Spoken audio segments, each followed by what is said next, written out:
네, PR 267번째 발표 시작하도록 하겠습니다. 제가 오늘 소개드릴 논문은 멀티캠에 관련된 논문이고요.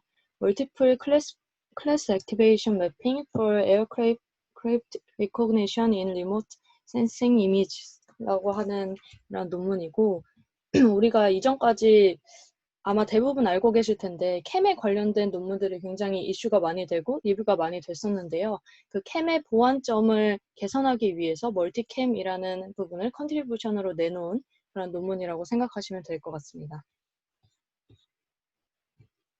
오늘 발표 순서는 인트로덕션 그리고 제안 방법 그리고 실험에 관해서 잠깐 말씀드리고 이제 결론 순으로 마무리하도록 하겠습니다. 크게 봤을 때 지금 소개드리려고 하는 논문은 이제 어떤 리모트 센싱 데이터가 있다고 했을 때 그런 이미지에서 어떻게 리코그니션 할 건지에 대한 문제를 다루고 있고요. 크게 뭐 일반적인 분류도 있겠지만 지금 다루고 있는 문제는 어떠한 큰 범주의 카테고리를 분류하는 것보다는 어떤 상위 범주가 이미 분류되어 있다고 했을 때 그 아래에 있는 하위 범주까지 어떻게 분류할 것인가에 대한 FGVC 문제에 대해서 해결하려고 하고 있습니다.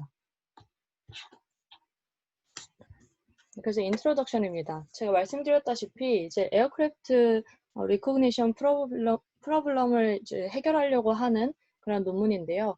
우선 리모트 센싱이라고 하는 거는 우리가 가장 쉽게 생각할 수 있는 거는 뭐 위성에서 지도 사진을 찍는다라고 생각을 했을 때 혹은 뭐 비행하는 비행기의 사진을 찍는다라고 했을 때 이러한 사진에서 내가 목표로 하고 있는 대상이 있는지 없는지에 대한 그런 디텍션 혹은 리코그니션을 하고자 하는 그런 문제라고 생각하시면 될 것 같습니다. 그래서 이미지의 목표물은 점이 될 수도 있고 선이 될 수도 있고 어떠한 리즌이 될 수도 있습니다. 예를 들어서 주차장의 버스가 될 수도 있겠고요. 여기 아래에 있는 그림처럼 활주로에 있는 비행기가 될 수도 있습니다. 혹은 다리, 도로 같은 지도상에 나와 있는 어떠한 특정 물체가 될 수 있는데 그 중에서도 지금 이 논문에서 다루고 싶은 것은 에어크래프트 리코그니션이기 때문에 아래 그림처럼 비행기가 있는지 없는지에 대한 부분을 다루려고 하고 있습니다. 그래서 원격 탐사 이미지가 있다라고 했을 때 항공기가 있는지 없는지 그리고 있다면 어떠한 형태로 있는지 그 타입을 분류할 수 있는 그런 문제를 말하고 있고요. 이러한 문제를 해결하기 위해서는 이 이미지에서 둘러싸고 있는 이 주변의 환경들과 이 색깔이 잘 대비가 되어 있어야만 내가 원하는 물체만 잘 뽑아낼 수가 있을 것이고 여기 첫 번째 그림처럼 비행기 아래에 그림자가 이렇게 깔려 있다거나 아니면 두 번째 그림처럼 비행기 주변에 있는 그 다양한 나무라든지 건물 같은 그 주변 환경들 때문에 이 색깔의 대비가 잘 나타나지 않는 경우도 생길 수가 있습니다. 혹은 세 번째 그림처럼 좀 흐릿한 경우도 있을 수가 있겠고요. 약간 이런 해상도 차이 때문에 명확하게 물체가 보여지지 않으면 좀 분류 성능이 저하될 수 있는 문제들이 있어서 이렇게 리코그니션 하는 부분에 있어서 이러한 여러 가지 문제점들을 해결하는 방안으로서 멀티캠을 제안하고 있습니다. 그래서 이제 분류 문제는 크게 그냥 제너럴한 오브젝트 디텍션 혹은 오브젝트 클래시피케이션 문제가 있을 수 있겠고 지금 이 논문에서 다루고자 하는 Fine Grained Visual Classification 문제까지 해서 총 두 가지로 구분을 할 수가 있겠습니다. 두 가지의 차이점을 잠깐 보시면 제너럴한 오브젝트 클래시피케이션은 여러 가지 상위 범주들을 분류하는 문제입니다. 가장 쉽게 떠오르는 분류 문제는 이제 고양이인지 개인지에 대한 분류 문제를 생각할 수가 있겠고요. 이렇게 여러 가지 범주 간에 클래스 베리언스가 큰 경우를 이렇게 제너럴한 오브젝트 클래시피케이션이라고 말을 할 수가 있겠습니다. 그래서 이러한 경우에는 고양이인지 개인지를 구분하기 위해서 전체적인 이미지의 특성을 파악하는 것이 더 중요하기 때문에 어떠한 객체의 조금 세부적인 그런 부분적인 특징에 굳이 집중하지 않아도 된다라는 특징이 있습니다. 반면 fine-grained visual 클래시피케이션 문제 같은 경우에는 동일한 상위 범주가 있다라고 했을 때 그 아래에 다시 하위 범주로 나뉘는 경우가 있을 수가 있습니다. 예를 들어서 새라는 범주가 이미 분류가 된 상태에서 어떠한 새인지, 비둘기인지, 까치인지 등등 어떠한 새인지에 대한 종류를 분류할 수가 있겠고 혹은 여러 대의 차가 있다라고 했을 때 차종을 분류하는 문제가 될 수도 있겠습니다. 이러한 경우에는 위에 제너럴한 문제와는 조금 다르게 인터클래스 베리언스는 작고 인트라클래스 베리언스는 크다라고 말씀드릴 수 있겠습니다. 조금 더 부연 설명을 해드리자면은 이제 하위의 범주라고 하는 뭐 새 종류라든지 아니면 차종 분류라든지 이런 식으로 종류를 분류하는 문제에서는 어떤 외향적인 부분 그리고 뭐 움직인다라고 했을 때는 이런 행동 등에서 상당히 유사한 모습을 띠고 있습니다. 하지만 동일한 하위 범주의 물체로만 이제 떼어서 보았을 때는 어떤 색상이 달라질 수도 있고 행동이라든지 뭐 움직임 혹은 자세가 분명한 차이가 생길 수가 있기 때문에 이러한 의미를 담고 있는 말이 지금 인터클래스 베리언스가 작고 인트라클래스 베리언스는 크다라는 문구라고 생각해 주시면 될 것 같습니다.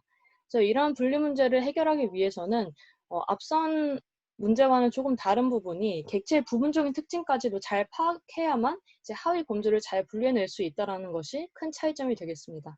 그래서 어떤 이미지가 있다라고 했을 때 내가 목표로 하고 있는 그 물체와 배경으로 두 가지로 나뉘었을 때 이 배경에 해당할 수 있는 뭐 나무라든지 아니면 아까 봤던 그림자라든지 이러한 부분들이 물체와 조금 겹쳐 보이게 되면 물체 특징을 정확히 구별하기가 어렵다라는 문제점이 생길 수가 있겠고요. 혹은 뭐 태양이나 레이더 같은 그런 각도, 복사각 같은 주변 환경에 의해서 그림자나 모양, 색깔 등의 차이가 생길 수 있기 때문에 내가 목표로 하는 타겟을 정확하게 뽑는 것에 대한 어려움이 전자보다는 훨씬 더 많다라고 생각하시면 되겠습니다. 지금 논문 같은 경우에는 아까 말씀드린 두 가지 중에서 이제 아래 부분처럼 좀 전체적인 이미지도 중요하지만 일단 세부적이고 부분적인 파트에 대한 로컬라이제이션 문제가 조금 더 중요한 그런 문제를 타겟으로 다루고 있고요. 이런 문제들을 이제 다루는 방식은 여러 가지가 있지만 우선 저희가 가장 많이 사용하고 있는 슈퍼바이스드 방식을 사용한다라고 했을 때 당연히 여러 방식 중에서 레이블이 달려있기 때문에 좀 더 명확하게 학습을 할 수 있고 분류의 성능적인 면에서 굉장히 뛰어날 수 있겠습니다. 하지만 현실적으로 모든 이미지에 대해서 이미지 레벨의 클래스 어노테이션을 얻기가 굉장히 어렵고요. 혹은 뭐 이미지 레벨의 클래스 레이블은 얻었다라고 했더라도 그 안에서 세부적으로 어떤 위치를 보고서 이러한 클래스로 분류를 했는지에 대한 오브젝트 파트 위치에 대한 파트 어노테이션을 얻기에는 굉장히 어렵습니다. 그래서 좀 실제적으로 적용하기가 어렵다라는 문제가 발생할 수가 있겠고요. 혹은 이제 뭐 어떤 작업자가 직접 어노테이션을 레이블링 할 수도 있겠지만 이러한 경우에는 굉장히 많은 시간들이 소요가 되고 많은 인력들이 투입이 되어야 하기 때문에 조금 낭비가 되는 시간들이 있어서 이러한 방식보다는 위클리 슈퍼바이스드 메소드를 조금 더 선호하는 편입니다. 그래서 본 논문에서도 이제 어떤 매뉴얼한 그런 어노테이션 작업이 필요하지 않은 위클리 슈퍼바이스드 FGVC 방식을 채택을 하고 있습니다. 그래서 위클리 슈퍼바이스드 방식을 이제 수행한다라고 하는 것은 어떤 이미지 레벨의 오브젝트 레이블이 존재한다라고 했을 때 그것뿐만 아니라 이 오브젝트가 이미지 내에서 어떠한 부분에 위치하고 있는지 그리고 로컬라이제이션 부분까지 함께 수행하는 것이라고 생각하시면 될 것 같고요. 이 위클리 슈퍼바이스드 메소드를 잘 수행하기 위해서는 총 두 가지의 포인트에서 조금 특질을 잘 추출해야 된다라는 문제점이 있습니다. 첫 번째는 디스크리미네이티브한 파트 로컬라이제이션을 잘 해야 하는데 이제 중요한 위치를 찾을 때 어노테이션이 되어 있지 않은 상태에서도 자동으로 모델이 학습을 할 수 있겠는가라는 문제가 첫 번째 키포인트가 되겠고요. 두 번째 키포인트는 이제 디스크리미네이티브 피처 리프레젠테이션이라는 부분인데 어떤 이 로컬라이제이션 한 이 부분에 대해서 특질을 얼마나 잘 효과적으로 추출을 할 수 있는가 얼마나 잘 표현할 수 있는가에 대한 부분이 두 번째 키포인트라고 생각하시면 될 것 같습니다. 사실 이 두 가지에 대해서 좀 잘 할 수 있다라고 지금까지 나온 논문 중에 하나가 이제 캠에 관련된 논문이 있었는데요. 캠에 대해서 우선 잠깐 보시면 아래의 그림은 사실 캠을 설명하기에 굉장히 유명한 그림이기 때문에 아마 다들 많이 보셨을 텐데 어떠한 이미지가 이렇게 들어갔다라고 했을 때 이 마지막 단에 있는 레이어에서 글로벌 에버리지 풀링을 사용함으로써 여기 아래와 같은 클래스 액티베이션 맵들을 이제 추출해내고 이것을 웨이티드 서메이션 하는 방식으로 최종적인 클래스 액티베이션 맵을 산출해낼 수 있다라고 하는 이러한 방식으로 진행되고 있고요. 이 방식 같은 경우에는 이전의 뭐 CNN 모델, 기본적인 모델들을 사용하는 것과는 다르게 추출한 특질들을 그냥 플래튼하게 다 일렬로 세워놓지 않고 각 채널별로 글로벌 에버리지 풀링을 하여서 이제 분류를 수행하였다라는 부분이 가장 큰 컨트리뷰션이었고, 이렇게 함으로써 n번째 채널의 정보가 특정 클래스에 얼마나 영향을 미치는지에 대해서 가중치로 표현을 할 수가 있었고요. 이러한 표현된 가중치와 각 채널 간의 연산을 함으로써 해당 클래스에 얼마나 영향을 주는지에 대한 로컬한 정보들을 확인할 수 있다라는 것이 이 캠 논문에 관한 내용이었습니다. 이 부분 같은 경우에는 제가 알기로 이전 PR 영상에서도 많이 다루었기 때문에 그 부분을 참고하시면 좋을 것 같습니다. 그래서 이제 지금 논문에서 좀 컨트리뷰션으로 가장 내세우고 있는 것은 이렇게 캠이라고 하는 방식을 사용을 하게 되면 위클리 슈퍼바이스드 러닝을 충분히 수행할 수 있지만 이 캠에서도 어느 정도의 단점이 있기 때문에 이 부분을 좀 더 보완을 함으로써 분류 성능을 높이고 싶다라는 것이 메인 컨트리뷰션이라고 생각하시면 될 것 같습니다. 그래서 캠의 단점이라고 이 논문에서 짚은 것은 크게 두 가지인데요. 우선 첫 번째로 어떤 그 가장 큰 단점이라고 얘기하고 있는 건데 싱글 단일의 그 타입만을 고려하기 때문에 여러 가지 n개의 클래스가 있다라고 했을 때 그 중에서 가장 많이 액티베이션 된 그 한 가지만을 고려하기 때문에 이 결과가 만약에 첫 번째만 봐서 잘못됐다라고 하면 이것을 다시 학습을 시키려고 할 때 잘못된 결과가 들어왔기 때문에 이 다음에 액티베이션 맵은 계속해서 부정확해진다라는 단점이 생길 수가 있고, 따라서 잘못된 정보를 계속 더하는 방식은 성능 저하에 굉장히 큰 영향을 미칠 수 있다라는 점을 이제 가장 크게 꼽고 있고요. 이것으로 인해서 이제 뒤쪽에서도 말씀드리겠지만 어떠한 그 지금 제안하는 방식에 비해서 컴플렉시티도 조금 더 높아질 수 있다라는 부분이 부가적인 그런 컨트리뷰션이라고 볼 수 있겠습니다. 그래서 이 논문에서 지금 제안하고 있는 구체적인 컨트리뷰션은 총 3가지 스텝으로 나뉠 수가 있겠는데요. 전체적인 맥락은 캠이라고 하는 알고리즘을 보완할 수 있는 방향으로 나가자라는 것이지만, 첫 번째로는 이제 멀티캠이라고 하는 것을 추가적으로 수식을 개선을 하여서 디스크리미네이티브한 오브젝트 파트 로컬라이제이션을 수행할 수 있다라고 하는 것이 우선 내세우고 있는 첫 번째 컨트리뷰션입니다. 그래서 방금 말씀드렸던 캠의 가장 큰 단점을 보완할 수 있는 부분이 첫 번째인 멀티캠을 개선했던 이 부분이고요.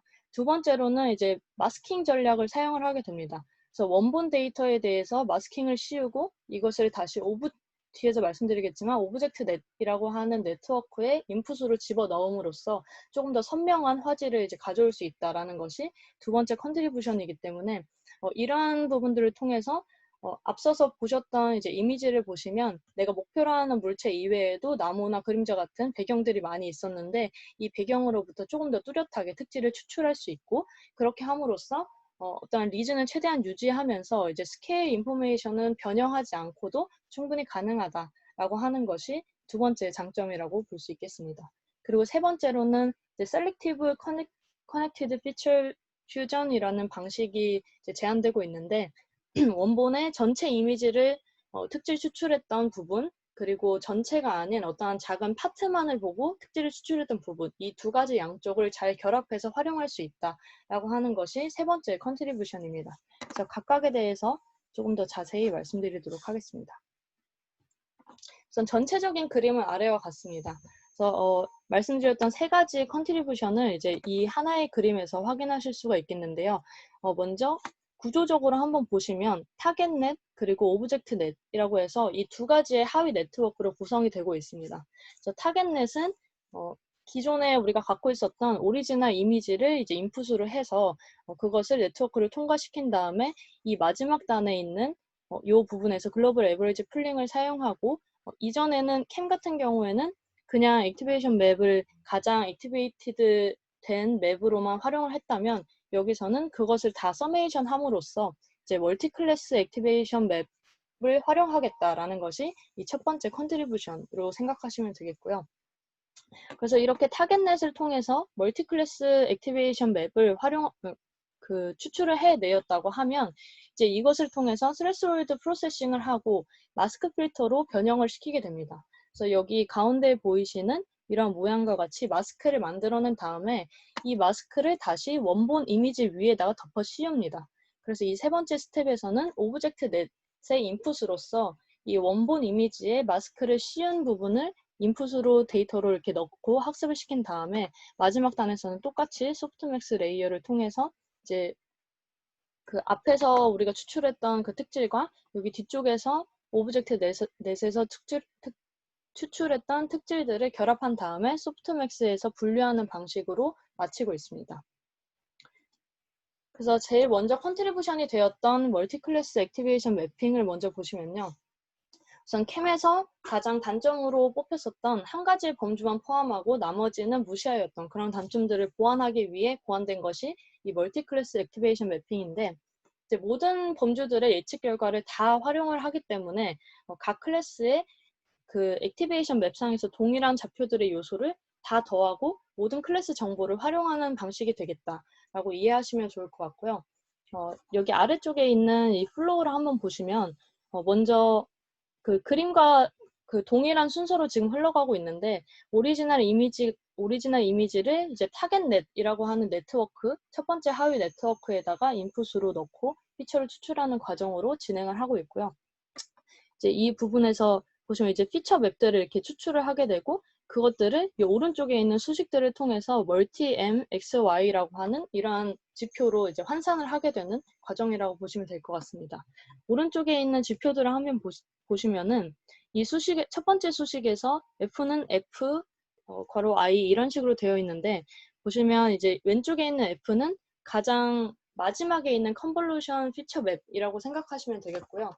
저희가 이 클래스 액티베이션 맵을 지금 활용하고 있는 단계가 모두 가장 라스트 단에 있는 컨볼루셔널 피처 맵을 활용하고 있기 때문에 앞으로 나오는 F도 다 이러한 피처 맵이라고 생각해 주시면 될 것 같고, 이러한 피처 맵은 어떤 I라고 하는 이미지가 F라고 하는 함수를 거친 다음에 나온 그 결과물이다라는 것이 첫 번째 수식이 되겠습니다. 여기서 이 F는 그냥 어떠한 오퍼레이션 그 연산들을 이제 의미하고 있는데요. 이때는 컨볼루션이 될 수도 있겠고, 풀링이 될 수도 있겠고, 혹은 뭐 액티베이션이 될 수도 있겠고, 굉장히 여러 가지의 함수로 활용 가능합니다.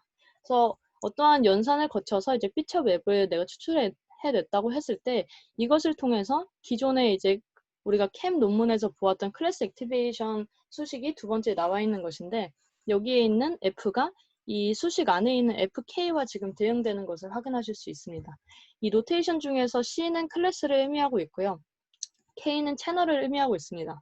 그래서 이 뒤쪽부터 보시면 어떤 각 파트별로 로컬라이제이션 될 수 있는 그 부분별로 FK를 우리가 맵을 뽑은 다음에 그것을 이제 각각의 웨이트와 그 웨이티드 서메이션을 함으로써 이런 MC라고 하는 클래스 액티베이션 맵의 점수를 우리가 환산을 해서 얻을 수가 있겠고요. 이 부분들을 조금 더 이제 업데이트한 수식이 이 세 번째에 나와 있는 멀티 M이라고 하는 수식입니다. 그래서 이 뒤쪽에 보시면 가장 단순하게 생각했을 때에는 우리가 클래스 액티베이션 맵을 이 두 번째 수식에서 구했다라고 하면 이것을 각 클래스별로 모두 다 서메이션 한 것이 멀티 클래스 액티베이션 맵이다라고 생각을 하시면 됩니다. 그래서 앞선 수식에서는 캠에서는 어떤 가장 액티베이트 되었던 한 가지의 범주만 포함하고 나머지는 사용하지 않았다라고 하면 이 세 번째에 있는 멀티 클래스 액티베이션 맵 수식에서는 앞선 수식과는 다르게 모든 클래스에 대한 액티베이션 맵을 활용하였다라고 이해를 하시면 좋을 것 같습니다. 그래서 이 두 번째 있는 부분도 이제 위와 이렇게 대응해서 한번 보시면은 여기 앞에 그 클래스별로 모두 서메이션 했다라는 부분을 제외하고는 모두 클래스 액티베이션 맵과 동일한 수식임을 확인하실 수가 있습니다. 그래서 이러한 식으로 멀티 클래스 액티베이션 맵 계산을 한 다음에 이것을 활용해서 이제 뒤쪽에 나오는 여러 가지 연산들을 추가적으로 거치게 됩니다. 그래서 한 번 더 이제 클래스 액티베이션 매핑과 멀티 클래스 액티베이션 매핑을 이제 그림으로 확인하고 넘어가려고 하는데요. 캠 같은 경우에는 어떤 물체의 위치가 활성화된 그런 맵을 생성한 다음에 이제 채널별로 따로 그 웨이티드 서메이션을 하는 형태를 취하고 있고요. 여기 두 번째 그림과 같습니다. 그래서 이 각각의 웨이트와 각각의 로컬라이즈 된 이 피처 맵들을 곱한 다음에 다들 모두 다 덧셈을 한 그러한 형태를 이거 MC라고 하는 이런 피처 맵 형태로 우리가 추출을 할 수 있겠고 이것이 캠에서의 결과물이었습니다. 이렇게 하게 되면 캠에서는 클래스 어떤 특정 클래스에만 너무 스페시픽한 그런 리즌을 활성화하기 때문에 그런 문제점을 조금 개선하고자 이제 멀티 클래스 액티베이션 맵이라고 하는 멀티캠을 고안을 하게 되었고요. 이 멀티캠에서는 모든 클래스 액티베이션 맵을 합하는 방식을 취하고 있습니다. 그래서 위에서 우리가 구했던 이 클래스 액티베이션 매핑의 이 방식이 여기 멀티 클래스 액티베이션 매핑에서는 이 첫 번째 줄에 해당합니다. 그래서 이 여러 가지의 클래스에 대해서 모두 이 서메이션을 한 다음에 이것들도 전체 클래스에 대해서 다 서메이션 한 것이 최종적인 멀티 M 클래스 액티베이션 맵이라고 생각하시면 될 것 같습니다.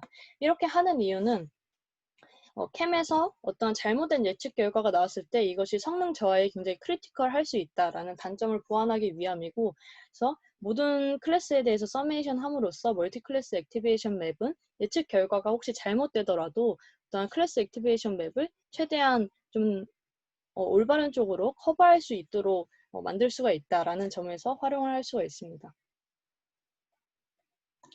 두 번째 컨트리뷰션이 되는 것은 이제 마스크 필터라고 하는 부분인데요.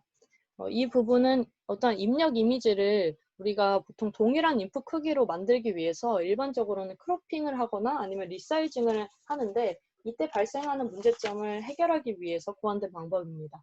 크로핑이라고 하는 것은 쉽게 말해서 직사각형 형태의 한쪽이 긴 그런 이미지가 있다라고 했을 때 이것을 정사각형 형태로 그냥 잘라버린다라고 이해하시면 좀 편하실 것 같고요. 이러한 형태로 이미지를 전처리하거나 아니면은 이것을 조금 늘리거나 줄여서 리사이징하는 이런 방식으로 전처리를 보통은 하곤 합니다. 근데 이제 크로핑을 할 때에도 그냥 내가 지정한 어떤 특정 숫자만큼 그 사이즈만큼만 잘라버릴 수도 있고, 혹은 바운딩 박스가 쳐져 있다라고 했을 때 그 바운딩 박스만큼 박스 선에 따라서 크로핑을 할 수도 있고 굉장히 여러 가지 방식이 있습니다. 하지만 후자로 이제 계산을 하게 되었을 때 바운딩 박스의 크기나 위치가 모두 다 다르다는 문제점이 생길 수가 있고요. 혹은 크로핑이 아니라 리사이징을 한다라고 했을 때에도 한쪽만 길고 한쪽이 짧다라고 했을 때 어떤 특정 쪽에 맞추기 위해서 줄이거나 늘려버리면은 그 반대쪽의 그 스케일이 이전과는 굉장히 많이 변할 수가 있습니다. 그래서 오리지널한 정보를 보존할 수가 없기 때문에 오히려 분류를 하는 데 있어서는 성능 저하의 문제를 발생시킬 수 있다라는 것이 이 마스크 필터를 고안해 내게 된 그런 배경이라고 생각하시면 되고요. 마스크 필터를 이용해서 이제 원본 이미지에다가 최종적으로는 내가 뽑고 싶은 부분만 조금 더 잘 보일 수 있도록, 명확하게 보일 수 있도록 이제 씌우는 역할을 하게 되는데, 이렇게 함으로써 이전에 원본 이미지에서 보였던 어떤 그림자라든지 아니면 나무라든지 건물 같은 그런 배경으로부터 좀 방해받는 부분들을 제거를 할 수가 있고, 내가 원하는 목표물만 뚜렷하게 뽑을 수 있다라는 장점이 있겠습니다. 그리고 앞서서 리사이징 같은 부분들을 과정을 수행하지 않아도 되기 때문에 오리지널한 스케일 정보를 보존할 수 있다라는 장점도 추가적으로 제공할 수 있습니다. 그래서 아래쪽에 이제 보시면 이 부분들 알고리즘 2가 지금 마스크 필터에 대한 그 과정들을 설명하는 내용인데요. 앞에서 우선 1차적으로 멀티 클래스 액티베이션에 대한 그 부분들을 활성화를 했을 때 이 활성화된 부분을 기준으로 해서 이제 마스크를 생성을 하게 됩니다. 그래서 마스크 생성하는 부분들이 지금 오른쪽에 있는 수식으로 표현이 되고 있는데요. 먼저 첫 번째 수식을 보시면 이제 BXY라고 하는 것은 어떠한 마스크의 그 이미지 각 픽셀들에 대한 밸류 값이라고 생각을 하시면 됩니다. 그래서 크게는 지금 이렇게 첫 번째 루트가 있고 두 번째로 이렇게 묶여져 있는 수식이 있는데, 이 논문에서 이렇게 두 가지 방식으로 총 실험을 했기 때문에 지금 1번, 2번으로 나뉜 상태이고요. 전체적인 플로우는 동일합니다. 우선 첫 번째 수식부터 보시면 이러한 픽셀 밸류를 1 아니면 0, 두 가지 중 하나로 지금 표현을 하게 됩니다. 그래서 표현을 하게 되는 그런 방식은 멀티M이라고 하는 멀티 클래스 액티베이션 맵의 그런 수치 대비 트레스홀드 값 간의 이제 계산을 통해서 트레스홀드보다 높다라고 하면은 1로 표현하고 트레스홀드보다 낮다라고 하면 이제 0으로 표현을 하게 됩니다. 그렇다면 이 트레스홀드를 어떻게 설정할 것인가에 대한 문제가 조금 있는데요. 그 방식으로는 본 논문의 저자는 총 두 가지를 사용하였습니다. 또한 그냥 알파라고 하는 파라미터라고 생각을 하시면 되고요. 얼만큼 반영을 할 건지에 대한 부분들을 이제 세팅을 하시면 되고, 알파 곱하기 max 멀티 m이라고 되어 있습니다. 이 멀티 m이라고 하는 것은 앞에서 계속해서 우리가 계산했었던 이 멀티클래스 액티베이션 맵의 수치라고 생각하시면 되고요.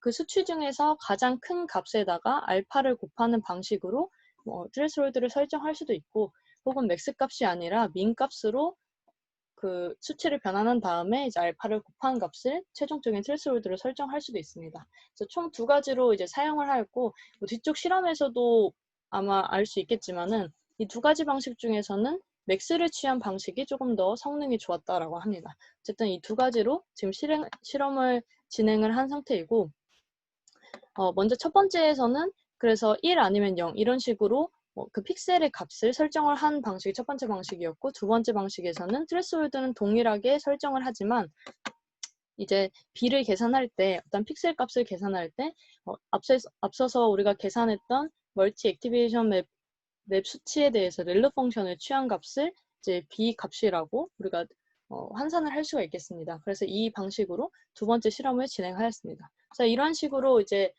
픽셀에 대한 값 그리고 트레스홀드에 대한 값을 계산한 다음에 이 멀티클래스 액티베이션 맵 수치와 트레스홀드 값 간의 계산을 통해서 최종적인 픽셀의 값을 찾는다라는 전체적인 맥락을 이해하시면 될 것 같습니다.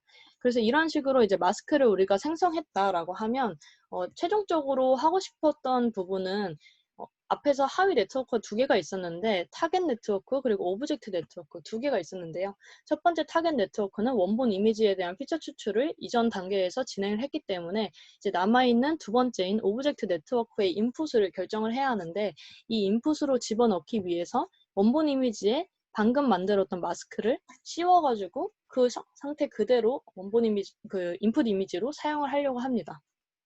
그래서 이때 B가 마스크이고 I는 오리지널 이미지라고 생각하시면 되고요. 이 최종적인 계산된 결과가 오브젝트 이미지라고 해서 이 오른쪽에 있는 그림과 같습니다. 여기 이 사각형 형태의 원본 이미지가 있고, 그 부분에서 우리가 목표로 하고 있는 이 비행기가 있는 위치만 이렇게 구멍이 뚫려져 있고, 나머지는 다 0으로 마스킹 되어 있는 마스크 필터를 씌운 모습을 확인하실 수가 있습니다. 그래서 이제 저렇게 마스크를 씌운 원본 이미지를 이제 두 번째 네트워크인 오브젝트 네트워크에다가 집어넣게 되면은 여기 아래에 있는 그림처럼 총 두 가지의 피처들이 나오게 됩니다. 첫 번째는 타겟 네트워크에서 우리가 추출하였던 그런 피처들이고요. 두 번째는 오브젝트 네트워크에서 추출하였던 피처라고 생각하시면 됩니다. 근데 이제 양쪽 모두 사실 활용할 만한 가치가 있고, 첫 번째 같은 경우에는 조금 전체적인 특징을 잘 잡았다라고 하면, 두 번째 같은 경우에는 이제 마스크를 씌웠기 때문에 조금 더 그 물체에 대한 특징을 집중할 수 있다라는 장점이 있어서 이 두 가지를 같이 사용을 하려고 합니다. 그래서 같이 사용하기 위해서 어떤 식으로 결합을 할지에 대한 문제가 이 세 번째 컨트리뷰션인데요. 일반적으로는 Fully Connected Feature Fusion이라고 해서 여기 왼쪽 그림과 같은 FCFF라고 하는 방식으로 그냥 여기 타겟넷에서 나온 피처와 두 번째인 오브젝트 넷에서 나온 피처들을 이제 합해서 같이 분류에 이제 사용하겠다라는 부분이 되겠는데, 이러한 방식보다는 조금 더 계산 복잡도를 낮출 수 있는 오른쪽과 같은 Selective Connected Feature Fusion이라는 방식을 이제 제안을 하고 있는 것이 세 번째 컨트리뷰션입니다. 그래서 보시면 오른쪽에 있는 이제 수식으로 말씀드리는 게 좋을 것 같은데요. 첫 번째 수식을 보시면 이제 YC, FCFF라고 하는 것이 이제 어떠한 소프트맥스 레이어 바로 직전 레이어에서의 그 클래스 밸류라고 생각하시면 될 것 같습니다.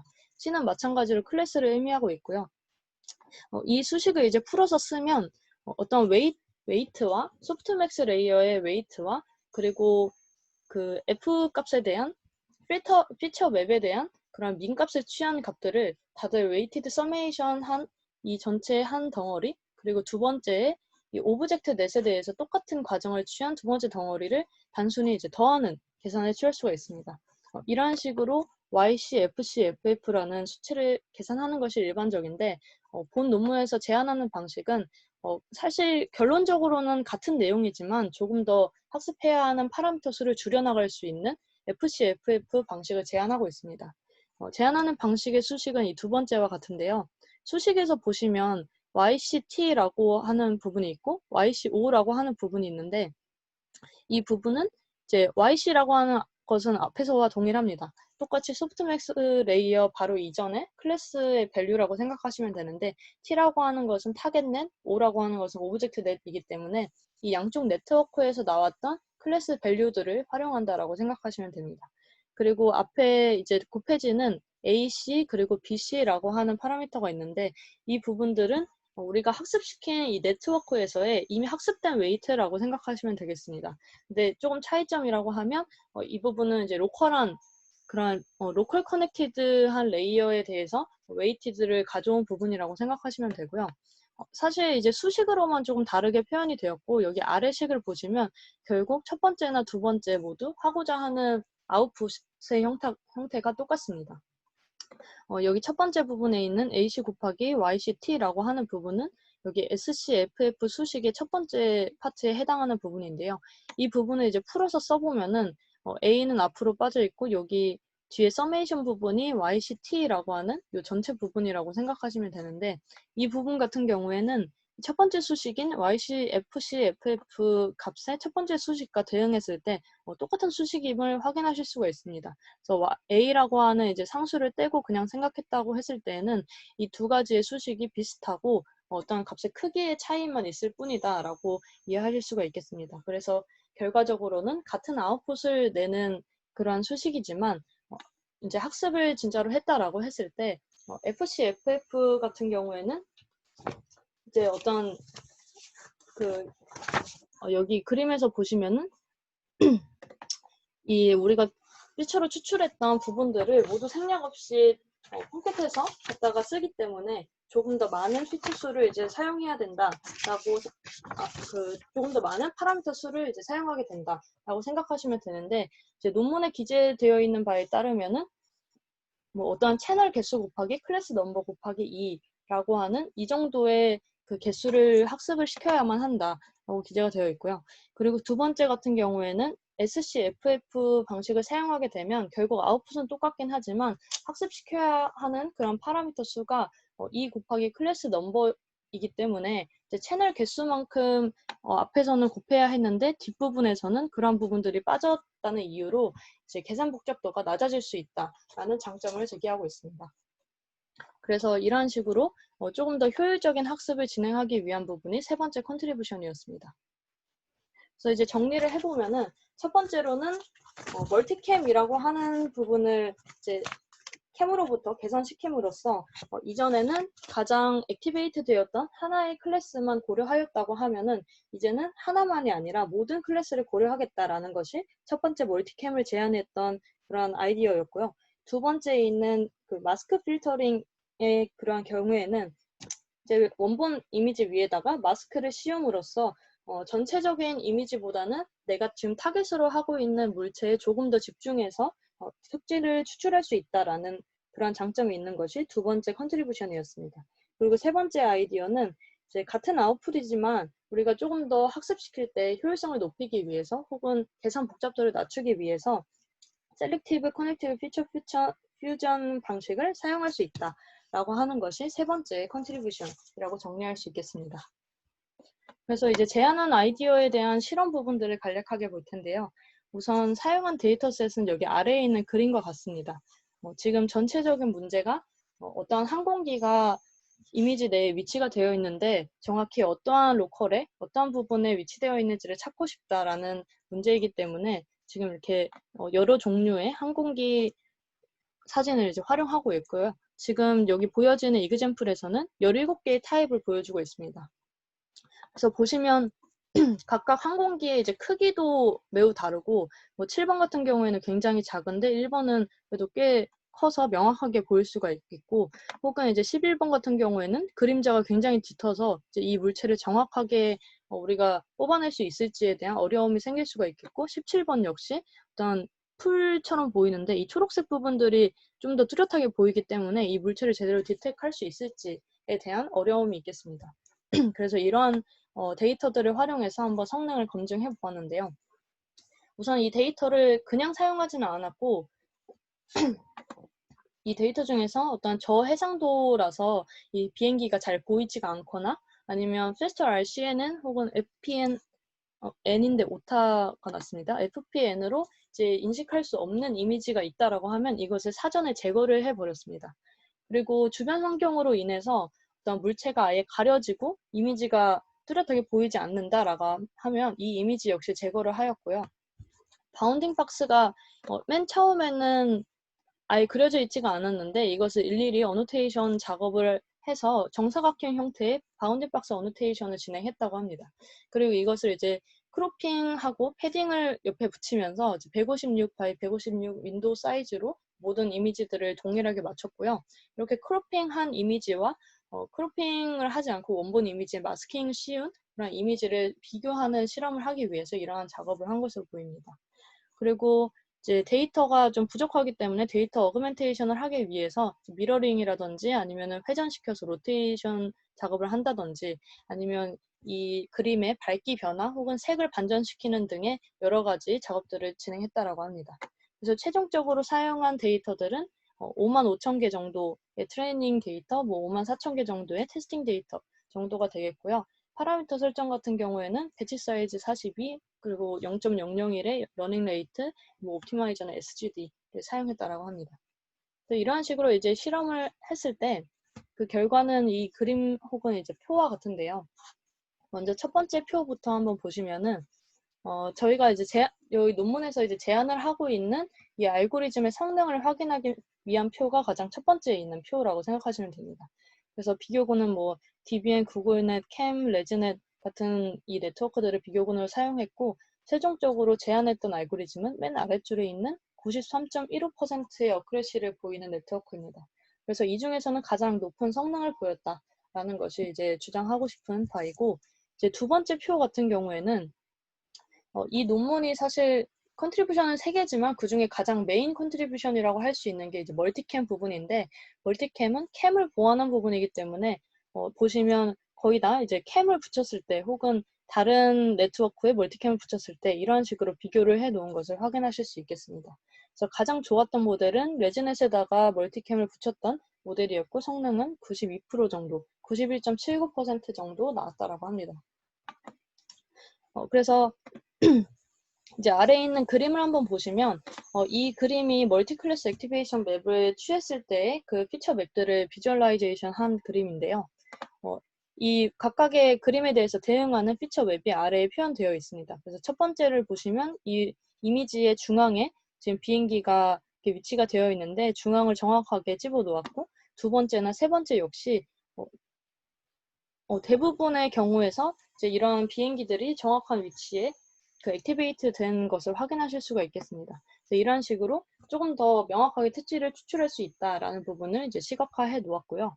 그리고 세 번째에 있는 이 표를 보시면 스레스홀드를 결정하는 부분에 있어서 맥스 값을 취하는 그 수식이 있었고 에버리지 민 값을 취하는 수식이 있었는데 이렇게 여러 가지로 파라미터를 변경해 가면서 세팅을 해보니까 결국은 맥스 값을 취했을 때 스레스홀드가 가장 효과적이었다라는 부분을 이제 표현을 하고 있고요. 가장 좋았던 성능 92.32%로 기재되어 있습니다. 그리고 네 번째 표를 보시면 이제 그 두 번째로 마스킹 전략을 컨트리뷰션으로 내세우고 있는데 마스킹이 필요한 이유에 대해서 설명하기 위한 표입니다. 그래서 비교군은 이제 바운딩 박스에다가 이제 리사이징 기술을 그 전처리를 했던 부분 혹은 이제 바운딩 박스 위에다가 마스크를 씌운 부분으로 이렇게 나눌 수가 있습니다. 그래서 이 부분들에 대한 해당하는 그림이 이 아래쪽에 있는 이 예제인데요. 여기 보시면 이제 1, 2, 3, 4라는 숫자들이 있습니다. 그래서 이 각각이 무엇을 의미하냐면 첫 번째 같은 경우에는 그냥 오리지널한 이미지를 그대로 사용한 거라고 생각하시면 됩니다. 오리지널 이미지에다가 이제 바운딩 박스만 쳐서 학습을 시켜놓은 부분이고요. 두 번째 라인 같은 경우에는 이미지 자체를 비행기가 잘 보일 수 있도록 리사이징한 부분이라고 생각하시면 됩니다. 그래서 두 번째는 리사이징해서 사용한 데이터들을 보여주고 있고 세 번째 같은 경우에는 이제 바운딩 박스를 위해서 1번에서 이렇게 그려놨었는데 이 바운딩 박스의 크기만큼 잘라서 마스크를 생성을 한 부분입니다. 그래서 보시면 여기는 정사각형과 비슷한 형태로 마스킹이 뚫려 있고 두 번째 같은 경우에는 직사각형 형태로 바운딩 박스의 크기만큼 마스킹이 뚫려 있는 것을 확인하실 수가 있습니다. 그리고 마지막 네 번째에서는 이제 마스킹을 생성할 때 뭐 바운딩 박스를 고려하지 않고 이전에 그 첫 번째 컨트리뷰션에서 사용하였던 멀티 클래스 액티베이션 맵을 사용해서 그 활성화된 부분만을 이제 마스크에 뚫린 부분으로 사용하겠다라는 부분이 이 네 번째 줄이라고 생각을 하시면 됩니다.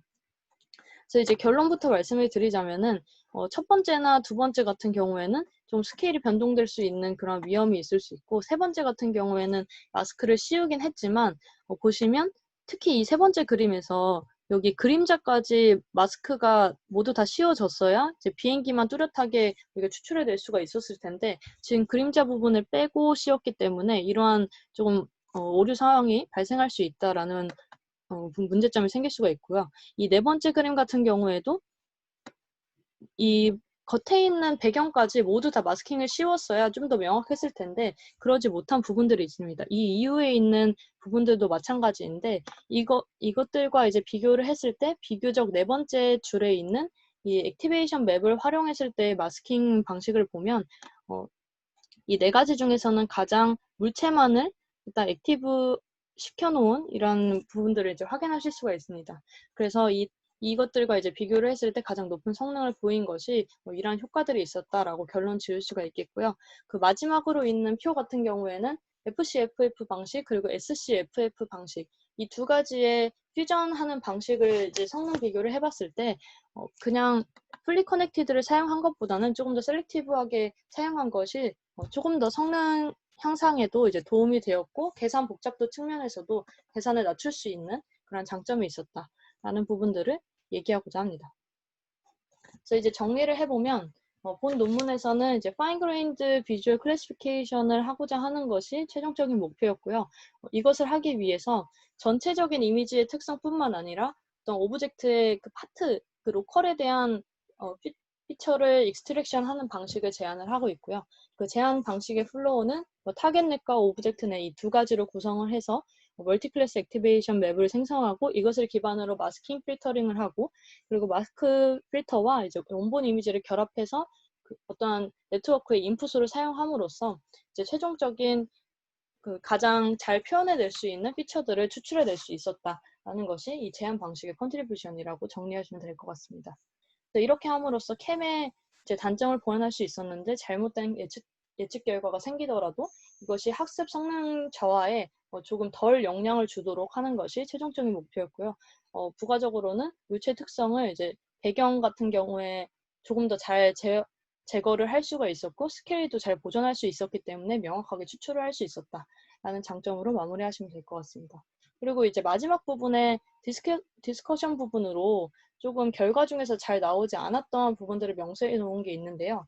여기 오른쪽 그림을 한번 보시면 사실 첫 번째 그림 같은 경우에는 그 비행기가 굉장히 꽉 차게 이미지 내에 존재를 하고 있고 두 번째 줄에 있는 그림 같은 경우에는 이미지 크기에 비해서 비행기가 엄청 작게 표현이 되어 있습니다. 그래서 이러한 경우에 두 번째는 이렇게 작은 물체임에도 불구하고 조금 더 러프하게 마스크를 씌우게 되는 현상이 발생하고 이렇게 되면은 지금 물체가 잘 디텍되지 않는다라는 문제가 생길 수가 있고요.